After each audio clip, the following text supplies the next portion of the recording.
വലിയ ഭാഗ്യം തന്നെയാണ് ചില മനുഷ്യരോടൊക്കെ ഒന്ന് മിണ്ടാൻ പറ്റുന്നത് തന്നെ. കണ്ണൂർ നഗരത്തിൽ പുസ്തകം വിൽക്കുന്ന ഈ അച്ഛൻ്റെ പേരാണ് സുരേശൻ.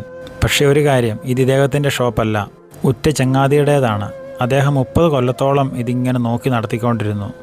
മരിച്ചു കഴിഞ്ഞപ്പം ഇത് നോക്കാൻ ആരുമില്ലാതെ ഈ സ്ഥലം അനാഥമായി. പുസ്തകങ്ങളെ ഒരുപാട് സ്നേഹിച്ച ചങ്ങാതിക്ക് ഏറ്റവും വേദനയാണ് ഇതൊക്കെ അനാഥമായി പോകുന്നത്.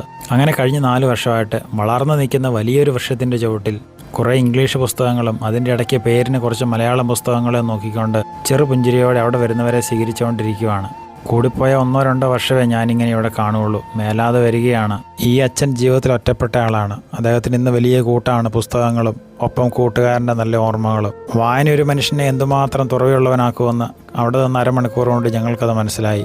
ആർക്കും ഒന്നിനോടും കടപ്പാടില്ലാതെ വരുന്ന കാലത്താണ് ഇതുപോലെ നിഷ്കളങ്കര നിസ്വാർത്ഥരായ മനുഷ്യർ ഇവിടെ ഇരിക്കുന്നത്. തിരക്ക് പിടിച്ച ടൗണിൽ തിരക്കില്ലാതെ ആ മരത്തിൻ്റെ ചുവട്ടിൽ ഇദ്ദേഹമുണ്ട്. ചെന്നാൽ നമുക്കൊത്തിരി വർത്താനം